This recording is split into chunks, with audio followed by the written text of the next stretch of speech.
Welcome to the Underground, the Steel City Underground, the black and gold standard for Pittsburgh Steelers coverage. Now, here are your hosts, Joe Kuzma and Brian E. Roach. Hello, everyone, and welcome to another edition of the Steel City Underground podcast, presented in part by our official partner, StubHub. Take a night off from nights in. Find out more information at steelcityunderground.com/tickets. My name is Joe Kuzma. I am one half of the hosts here on the Steel City Underground podcast, your black and gold standard for Pittsburgh Steelers coverage. My maybe better half is here as well today, and that would be Mr. Brian E. Roach. How you doing, Mr. Roach? I'm doing excellent, Mr. Kuzma, and I'm glad that you finally, after all this time, have acknowledged me as your better half. It took a while, didn't it? But guess what? This isn't a couples thing today. This is a trio. Myself and Brian have a very special guest that is joining us. He is a former Florida State Seminole and a two-time Super Bowl champion with the Pittsburgh Steelers, none other than cornerback Bryant McFadden. Bryant, how's it going today? Everything is going pretty good. How you guys doing? And thank you for having me. Definitely. We appreciate having you on. I say all the time I would complain, but no one will listen. So it doesn't stop him. No, it doesn't. It doesn't. I'm not in a foul mood, though. We've got training camp opening up for the Pittsburgh Steelers. And, well, you know what? Before we even get to that, tell us a little bit how things are going with you right now. Bryant, how are you spending your time these days? Well, things are going pretty good for me. You know, my normal routine. Of course, I'm in the media also. I have my own Florida State podcast. We call it the Florida State Huddle Report, and all things Florida State, especially football. Outside of that, I'm a football analyst for Stadium Network that's located in Chicago. It was formerly known as 120 Sports, but we're making a transition to Stadium Network, and we, cover all things sports related. And I am the football analyst there, talking professional football, collegiate football, high school recruiting, anything, within 100 yards of grass I'm talking about. Yeah, that sounds really cool. And in fact, we caught some of that not too long ago, maybe about a week or so back. And in fact, we saw something that we actually covered the same concept. It was, who would you put on your Pittsburgh Steelers Mount Rushmore, so to speak, the four names. And it was curious. Why don't you tell our listeners who ended up being your picks for the four people who would be on the Steelers Mount Rushmore? Before I answer that question, I feel like picking a Mount Rushmore for Pittsburgh, for the Steelers organization, that's the most difficult organization to pick just four players from, because of all the history and the Hall of Famers and the unique players we've had throughout the years. Just the organization has been in existence. It's very, very difficult. Yeah. It's a wrong answer, but my four would go like this: Joe Green. Perfect. Bradshaw. Okay. Mel Blount. Yes. And who was either Jack, Ham, or Lambert? Yeah, and you know what? We had everyone here. We have about a staff. I think we've grown to about 14 writers here now, and we have a few people who only do graphics and stuff that have their opinions too. But the general overall consensus, and we only went with players. We didn't go with any administrators like the owners or coaches or anything, because certainly Chuck Knoll, I mean, you could put him on there, or any of the Rooneys. But yeah, Mean Joe was a definite, and Lambert was another consensus too. Then there was a little bit of mix and match between the era you played in, quite frankly. So I hate to say it, there was probably about 24 names before yours came up, but we still love you all the same. That's understandable. That's understandable. And the thing about like when you look at the top four players, you have so many Hall of Famers, and you look at the guys that have at least four Super Bowls, then guys like Rod Woodson, and Franco and Troy, guys that I played with, Big Ben, Hines. I mean, there's so many elite players. You can actually have three different Mount Rushmores and We were losing you a little bit. Do you hear me now? Yes. Okay, I'm sorry. What I was saying is that based on the guys that are Hoffers with 4 championships, and then you can go to the other guys like Rod Woodson, Troy Polamalu, Big Ben, Franco. You can literally have at least 4 different options of a Mount Rushmore for Pittsburgh and still have valid arguments. And you could still have some names left over from each decade as well. I mean, it's just exactly. It's overwhelming. And you know what? I'd actually I called in and spoke, I think, on the same kind of topic when they were retiring Mean Joe Green's number, maybe about a year or 2 years ago. Ross Tucker on Sirius XM NFL Radio, and he kind of asked, do people kind of understand why the Steelers don't have many retired jerseys? Or it's like Mean Joe is just kind of like, he's the ultimate Steeler. And when you think of Pittsburgh Steelers, you think of Mean Joe Green. Is that kind of the same way you feel like no one else really deserves to have maybe their jersey retired because he just stands head and shoulders above the rest? I'm not going to say that. I think there are they have been great players that have came through the organization that could potentially have their number retired if the organization wants to be more flexible in retiring numbers. But I don't have an issue with Joe Green, being one of few with his number retired because, like you said, he was the face of the organization for such a long time. And he literally still is the face of the organization. He hasn't played in a long time. When you talk about Pittsburgh, the physicality, you talk about defense, he is probably the most celebrated defender in Steeler history, which says a lot when you look at so many key players that have played defense for that organization. So I can see the reason for that. I don't have an issue with that. But also, too, when you look at how many good players the Steelers have had, it would be like the New York Yankees. You'd be running out of numbers. Yeah, especially with football and the position groups as well. And I mean, there's some of them they don't reissue. They don't reissue like Bradshaw's number, but they had no choice. Like with 88, for example, with the wide receivers, it's slim pickings there. So I don't anticipate number 7 going anywhere when Ben Roethlisberger retires, for example, as well. But I have to assume, are you still following the Steelers that closely? No question. I follow the Steelers religiously. The same can be said for Florida State. Anything that's going on with Pittsburgh, I'm right there. It feels like I'm literally in Latrobe right now, even though I'm not in Latrobe. That's how, that's the love I have for the organization, the Rooney family. They're awesome, awesome family. The organization, the city, Latrobe is awesome. So, yes, I follow everything Pittsburgh related. Absolutely. That's exactly how we think too. So as camp is starting up, one of the big topics for everybody, of course, is camp battles. And what's unique about this team is there's so many veteran players that there aren't a lot of positions that seem to be up in the air. But do you see any camp battles that we should be following? I feel the same way you guys feel. This is an established team, and that's why the expectations are so high. But one battle that I would like to really monitor, especially throughout training camp and preseason, is the depth at running back outside of Le'Veon Bell. Because we all know he's holding out. We don't know exactly how long, but we hope that he will be back in camp right before week 1. But even if there are circumstances that will prevent him from being there, who will step up to be that starting running back? Because the last 2 years, we've been blessed to have an established, experienced backup that could start if need be in D'Angelo Williams, and he did a phenomenal job.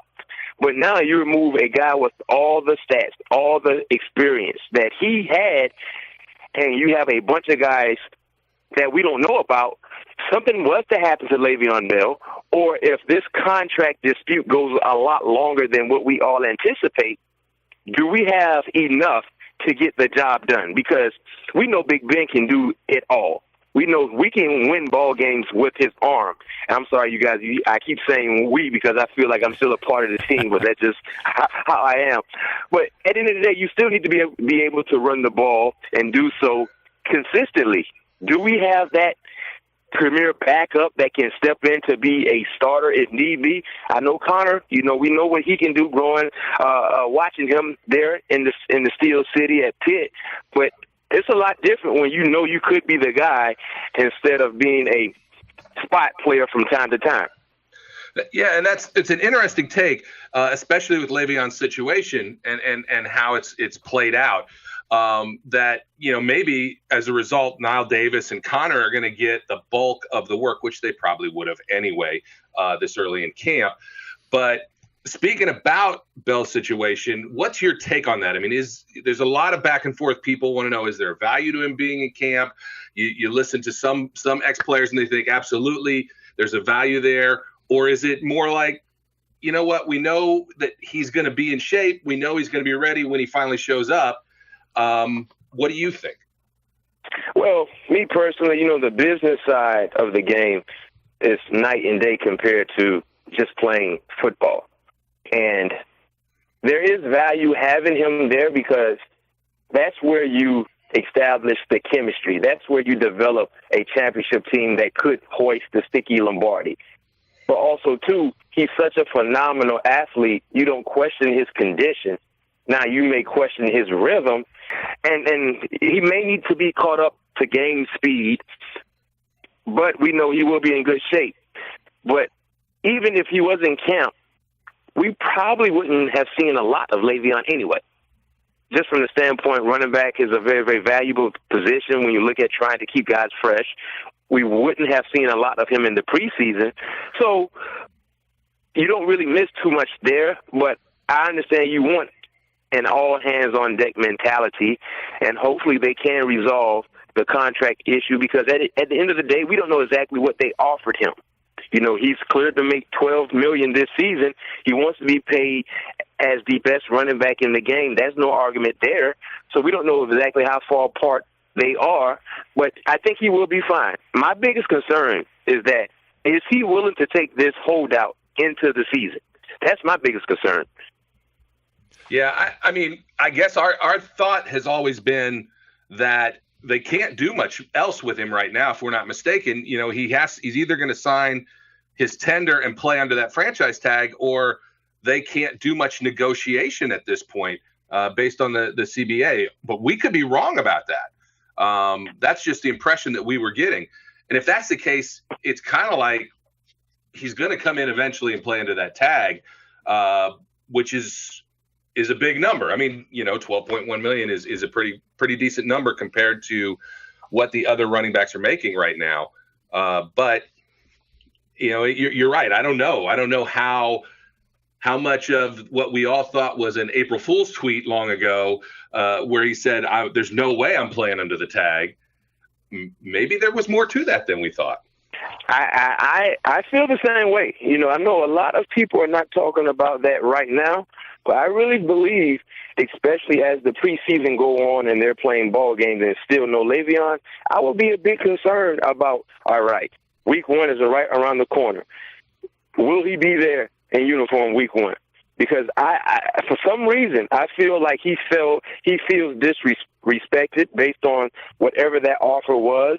He knows his worth. And you hear him talking about, it's not just about him. It's about Le'Veon trying to put more value on the running back position.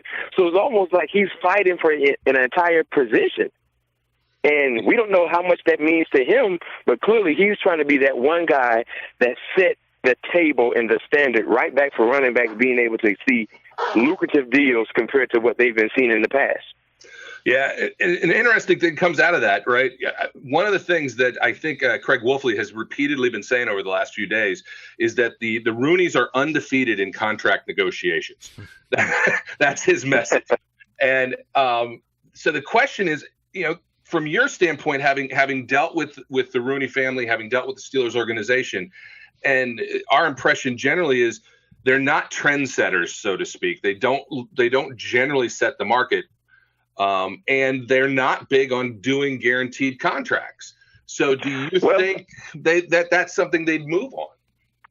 I think so, because they kind of have moved on from that stereotype based on the handling of Antonio Brown's contract. I mean, really, did anyone ever think that Antonio would get that type of contract that he just received, not to mention look how they were able to take care of Antonio the last 2 years when he was feeling a bit disgruntled, when they were able to move some of his back-end money front to increase his yearly salary. So right now, Antonio is the highest paid receiver, if I'm not mistaken. I think he has the most guaranteed money, and he really showed that Pittsburgh can be aggressive when it comes to contracts, especially when you're a consistent superstar, you're a big-time player for the organization, and they know how much you mean. So I think based on what we've seen in the past, yes, Pittsburgh has found a way to sign good players at a good team-friendly deal and still be able to satisfy the player. But look at what Antonio just received. I mean, that was a huge contract. And with that being said, I think there is an opportunity to see a guy like Le'Veon maybe just kill the market when it comes to his position based on Pittsburgh being a little more flexible. And I guess, keeping up with the millennials, to say the least, to seeing how the other franchises are handling contracts throughout the NFL. Yeah, you know what? And I think the one thing, too, is Antonio is maybe an exception to the rule that what's the biggest crime the guy's done besides a Facebook Live video in the locker room or wearing Arnold Palmer cleats or something of that nature. So this might be a wait-and-see approach maybe with Bell. I just hope we don't wait too long, like you said, because the closer it gets to that regular season, I think everyone's kind of like gnashing at the teeth and everything like that. I think the biggest concern, would you say maybe as a veteran with training camp, we're going to get a little more into training camp too, would you say maybe some veterans just are like, well, I've done this a few times, I don't really need to do it or I don't want to do it, and they just kind of go through the motions because it's required? I mean, you got to gear yourself up every season, every practice, every game to go out there. Yeah, and it becomes a habit. Now, granted, as you get older, you kind of scale it back a little bit and you try to focus in on the little things, the mental game, and also be able to help the younger guys. But then as training camp goes on, that's when the rhythm and everything intensifies. So right now, Le'Veon missing time, it's not a huge deal. But the biggest concern for me is when you get to that third preseason game, he's still not there because you only have one more week, basically 2 weeks before you get ready to get game plan and get ready for week one. That third preseason game, he's not there. And we know Pittsburgh, of course, they don't negotiate contracts or talk about contracts during the season. If he's not willing to play under that $12 million tag, how long is he willing to sit out without being fined? Because he can't be fined from the league or from the organization. He would just miss paychecks, but how far is he willing to go, being that he's trying to prove a point and set the market? Yeah, I don't think anyone has that answer. We won't know until it actually happens. But speaking of some of the stuff that happened, kicking back to training camp here, and I mentioned Antonio Brown and the biggest crime maybe being, going live on Facebook in the locker room. But some people, they have a differing opinion on how some of the players reported how they arrived. You have AB showing up in a Rolls Royce. You have James Harrison coming in on a fire truck. David DeCastro's pulling in a lazy boy into his dorm. What do you think about any of this? I think just like Mike Tomlin said, and as you said just earlier here on this very show, it's just part of the team building process, right? Yeah, I don't have an issue with it because, training camp can be very, very fatiguing mentally and physically, and these guys are just having fun. James Harrison pulling up in a fire truck. Antonio's a flashy guy. He's a superstar now, so of course, he's going to do it extremely big. It was a punter for Chicago that pulled up in a McLaren, and that's a six-figure vehicle. So the guys are kind of going into training camp trying to have fun because it can get a bit boring when you're doing the same thing over and over again, repeatedly. So they're just trying to spice it up a little bit. I have no issue with it because it's not a distraction. It's only talked about the first day that they report. And remember, the first day is nothing super significant outside of the conditioning test. And then after that, no one is talking about Antonio pulling up in an antique Rolls Royce or the fire truck, because now it's about getting ready for the first week of training camp. Everybody ran the conditioning test. Now it's time to start to get ready for the installs of plays and trying to build a championship caliber team. Yeah, and I was going to ask you personally, what was it like going to St. Vincent College? Do you have any good, bad memories, anything that sticks out from training camps of past? I loved it. Now as I got older, I got after that first 2 weeks there, you ready to leave. But I love just the smell of the dorms. It brought me back to when I was in college. Sleeping on a matchbox size type bed. Playing PlayStation and competing with the other guys on the team. And that's where we really bond together. That's when we really, establish real relationships and not just work relationships. And that's why I tell people this all the time. We won a lot in Pittsburgh, especially when I was there, because we actually liked each other. At any given time in Latrobe, you will see Hall of Famers. I mean, Hines Ward, Troy Polamalu, Casey Hampton. We'll all be in the room playing PlayStation, and for the guys that weren't playing, they're just in the room just talking trash. It can literally be 12 guys in a dorm room on a college campus just having fun, shooting the breeze after practice. Those are precious moments, and that factor into the success, because now, as a young player, when I first got to Latrobe and I saw how nice and hospitable these guys were, and they invited me to different outings, and I had no leverage, no equity built up in the program because I just got there. When I first started playing, I felt it was imperative for me to hold my end of the bargain, because if these guys like me enough to want to socialize with me off the football field, it's only right that I give my right and my left arm out here on the football field to make sure I get the job done. And it became a habit, and it was just a domino effect with the younger guys coming in with so many key veterans that we had that were key leaders. It was like I must ball out because these guys count on me, and we actually have a for real relationships. So many teams in the NFL, it's only a work relationship. I only talk to you when I see you in the facility. Outside of the facility, don't text, don't call. We don't have that type of relationship. In Pittsburgh, it was a for real relationship.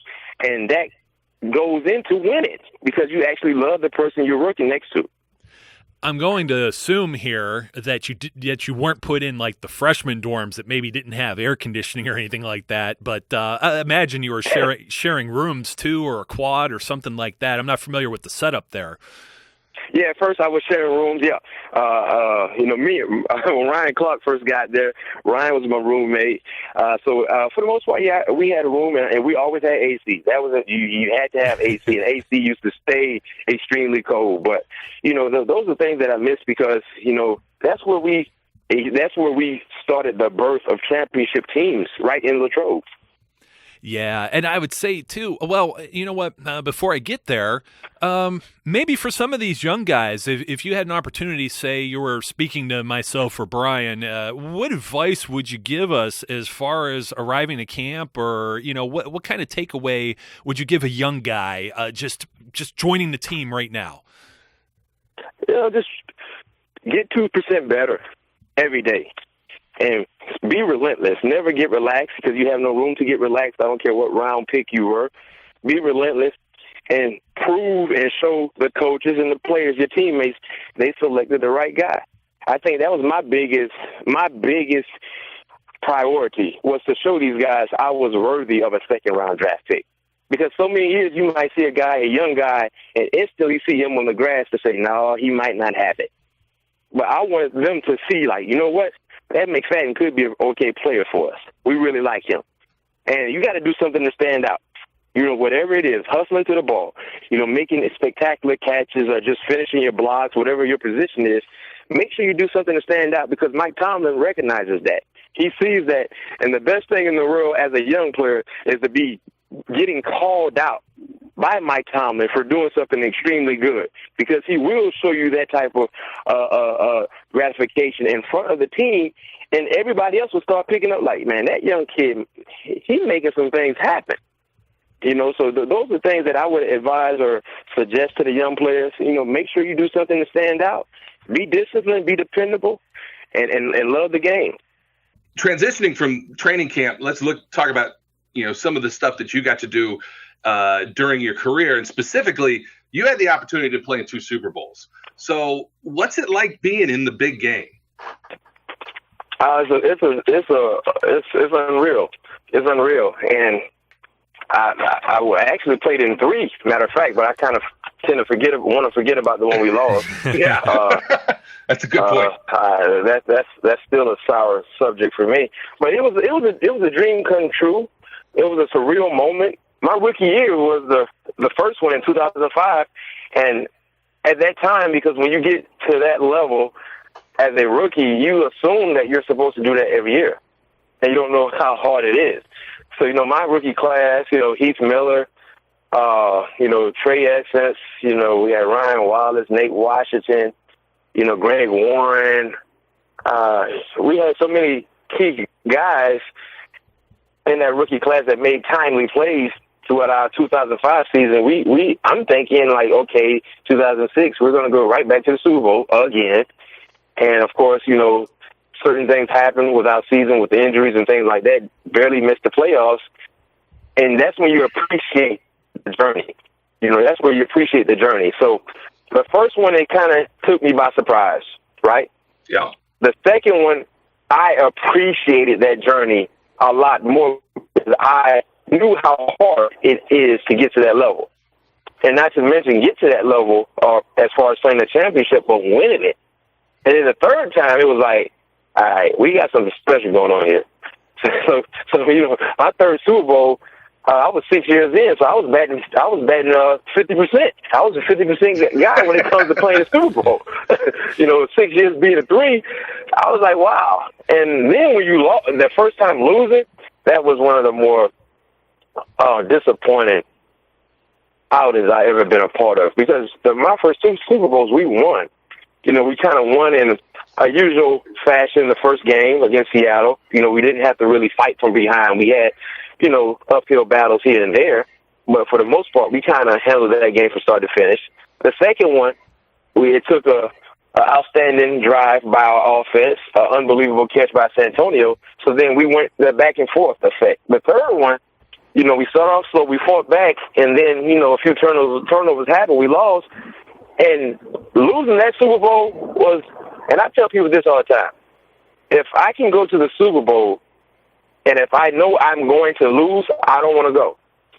I'd rather not go. I'd rather not make the playoffs. I don't want to get to that level as far as playing in a championship game, knowing how difficult it is, especially in a game of football, and lose. I do not want to go. There's nothing positive about just playing in the Super Bowl and losing.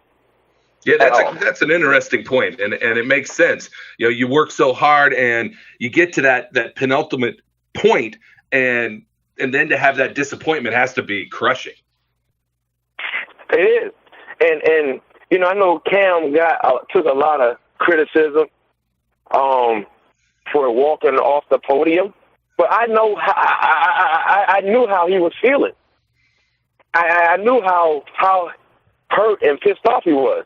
And my goodness, I don't even want to know how the Atlanta Falcons feel it. Because, when you have that type of, just seeing that game, when we lost the Super Bowl to Green Bay, I literally stayed in the house for 2 straight months. Didn't want to do anything, didn't want to watch anything football related, didn't want to hear about anything football related. I didn't want to hang out. I didn't want to, enjoy the off season. I was sick. So, yeah, being up 25 points, oh my goodness, I don't even want to know how they feel.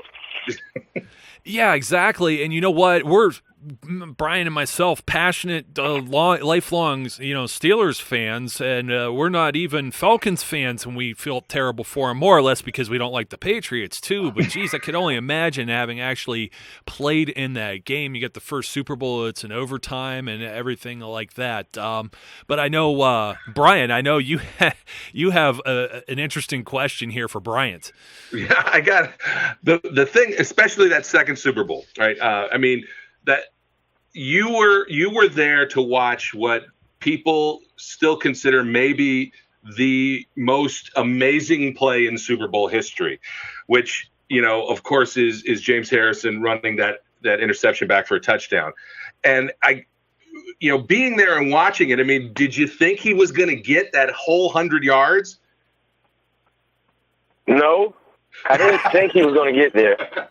Remember, but that's not the biggest question. The biggest question was James Harrison was not even supposed to be there. He was supposed to be in the blitz concept. Yeah. So for whatever reason, he decided not to blitz, and he dropped back.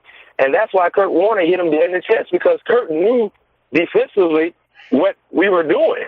And he knew that the corners were in man-to-man going up against a stack alignment, and there was a good chance using the pick route formation, the inside receiver was going to be wide open, which he would have been. But James Harrison didn't blitz, stepped back, ball hit him in the chest, and now you're like, oh, shoot, he actually caught the ball because he wasn't supposed to be there. Now he has a shot of going yard for a touchdown. And that was, I'm not going to say one play will win or lose a ball game for you, but that play by James Harrison set us up in position to win. Because what James Harrison did, worst case scenario, right? Let me give a hypothetical here. Worst case scenario, the Arizona Cardinals, and I know nothing is guaranteed, but that would have been a clear chip shot. So worst case scenario, they would have scored at least 3 points, right? Yep. So 3 points would have been on the board for them. Now, based on their route concept and the offensive play they had called, if James Harrison was not there, they probably would have scored a touchdown. So James Harrison, not to mention he took off 7 points off the scoreboard. He took off 3 points that they probably would have got just in case they didn't complete the pass. And he put 7 on the board for us. Yep. Which was huge. And I'm not mistaken, we were getting the ball after halftime anyway. Yep. 14-point swing to end the half. Even at the end of the game with the dramatics that went on between Santonio and Ben, I believed that was the MVP play of that game, and I still believe it. Yeah, like you said, the 14-point swing. Yeah. By accident. He wasn't even supposed to be there. How does it make you feel seeing him at 39 years of age still getting it done out there? I'm not surprised. You know, what was crazy is when I first got drafted to Pittsburgh, and I was around all the guys, and, you know, watching Pittsburgh and watching the NFL, I kind of knew all the usual suspects. But I saw number 92, and I was like, who is this big walk-on? Like, why? Because you had Joey Porter at the time, you had Clark Higgins, you know, you had Larry Ford, you had James Ferrier, of course you had Kendrick Bell before, but you never really saw 92 playing on defense, right? So I'm like, who is this man, grown man, and why he's not on the football field? Because he had muscles coming everywhere. And then as I continue to watch him run down on kickoff and just blow people up, I was just like, wait a minute, something is going on. But then that's how much depth we had. And then as he gradually picked up the defense better and more comfortable, it was like he was unstoppable. And the biggest chip for James Harrison outside of being cut, you know, multiple times by different organizations was that, I don't know if you guys remember, but when they initially drafted Lawrence Timmons, they foresee Lawrence being the next great outside linebacker because at the time, Lawrence was supposed to play outside linebacker. And I think that was in the 2007 draft, if I'm not mistaken, or the 8. But James took that as a slap in the face. And I can remember that entire offseason, he was out to prove a point because Lawrence was supposed to be the next great outside linebacker. And that year, James had a phenomenal season, if I'm not mistaken. And since then, it's been lights out. Yeah, MVP season in 2008, the Super Bowl year, I do believe. And it's just wow. Just that transition from Bill Cowher over to Mike Tomlin. You had the privilege of playing for both of those guys. Any takeaways now? Because we're looking at all the talk is Mike Tomlin's going to get a contract extension, which we all believe is fully deserved. Yeah, fully deserving. two outstanding coaches, two defensive-minded coaches, two great motivators, energetic coaches. I think the difference would be, Bill Cowher can seem to be more serious and more intimidating a little bit, especially to young guys. Mike Tomlin can be a little more friendly, especially when you start making plays. But two high character individuals that know the game extremely well, extremely knowledgeable. I have nothing but the utmost respect for both guys. On and off the football field. Yeah, anyone we've ever spoken to that's had an experience with either of those coaches has nothing but the same. So before we let you go here, we have one bonus question we try and ask every one of our special guests, and that is Bryant McFadden. We know him on the football field, or we at least think we know you on the football field. And you know what? I had one of my buddies say thank you for the coverage with the Indianapolis Colts game as well. So he wanted to give you a little thank you, a little shout out there. So Nate, you got your wish. But thank you. No, thank you. And well, tell us something that no one knows about you, a hobby, anything. Something no one knows about me? I don't know if I should reveal that. Well, you could just tell us something that you enjoy to do in your free time too, but maybe we don't know. I don't like heights, so I don't do roller coasters. I don't do roller coasters at all. It's crazy because I used to do it when I was younger, but now I'm not jumping on anything that's going to be extremely high off the ground. So going to an amusement park with me is a bit boring, outside of eating funnel cakes, but we're going to stay on the ground. We're going to stay. You just became my wife and daughter's favorite player of all time.